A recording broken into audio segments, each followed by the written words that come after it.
그는 공군 대위로 전역하고 현대자동차에 입사하여 차장으로 고속 승진했습니다. 당시 대졸 초임이 2만 원일 때 그는 15만 원을 받았습니다.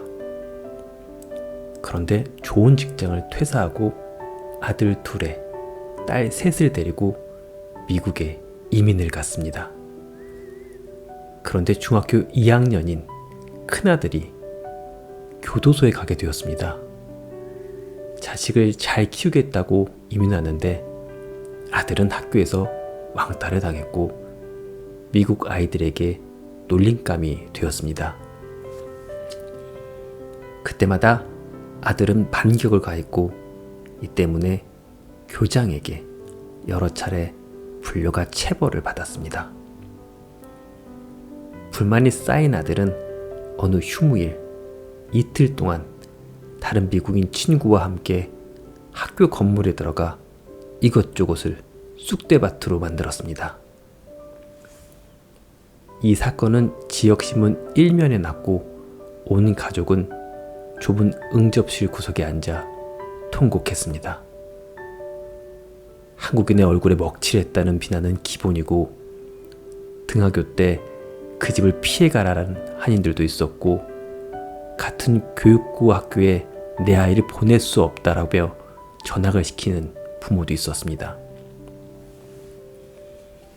나이 젊은 어떤 한인은 면전에서 당신 자식 교도소에 갔다며? 하고 빈정거리며 말했습니다. 그동안 겨우겨우 나가던 교회조차도 사람들의 눈길이 예사롭지 않아 발길을 끊었습니다.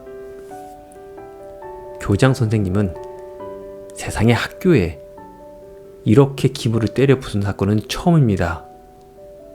자치주 내의 어떤 학교에도 전학이 불가합니다. 라고 했습니다. 그는 아들 죄가 바로 뇌죄라 생각하고 속죄를 위해 매주 주말에 온 가족을 동원하여 학교 청소를 하겠다고 했고 교장은 별난 아버지라는 표정으로 허락했습니다. 이 별난 행동은 나중에 다시 한번 플로리다주 주류 사회를 아니 전 미국을 흔들었습니다. 교도소에 간 중2 아들의 속죄를 위해 부부가 유치원과 초등학교에 다니는 네 아이와 함께 주말마다 학교에 나와 청소하는 장면을 AP통신 기자가 가족의 명예와 아들을 위해 부모는 모른 체 하지 않았다라는 기사를 썼습니다. 기사에는 내 아들이 죄를 지었다면 내가 죄를 지은 것이다. 내 아들이 저지른 행위에 대해 변상은 물론 어떤 일이든 하겠다라는 그의 말이 들어있었습니다. 미 전역의 신문들이 AP통신 기사를 받았으면서 아들이 다니는 학교에는 며칠 만에 수백 통의 편지가 왔습니다. 또 어떤 이들은 변호사비로 쓰라며 5불, 10불짜리 수표와 현찰을 보내왔습니다. 미국의 신문들은 아버지의 아들 죄가 바로 내 죄라는 고백을 들어 미국인 부모님들도 본받아야 한다라거나 미국 교육계도 유교적 가족관계에서 이루어지는 독특한 교육 철학을 배워야 한다라는 논지에 기사와 논평을 보냈습니다. 며칠 후에 반가운 소식이 가족에게 왔습니다. 법정에서 아들을 방면한다는 소식이었습니다. 교육청에서는 다니던 학교로는 되돌아갈 수 없고 멀리 떨어진 다른 학교에 갈 수 있다는 서한도 보내왔습니다.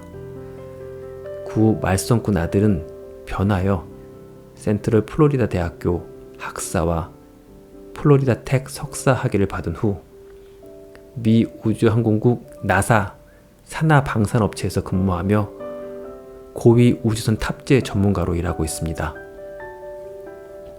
우주선을 쏘아 올릴 때 수십 명이 달라붙어 점검하는데 그 가운데 최고참으로 일하고 있습니다. 미국은 물론 전 세계에서 오는 VVIP들에게 직접 브리핑하는 유일한 한국계 직원이라고 합니다. 이 이야기는 기름때 묻은 원숭이의 미국 이민 이야기라는 책을 쓴 송석춘 씨 이야기입니다.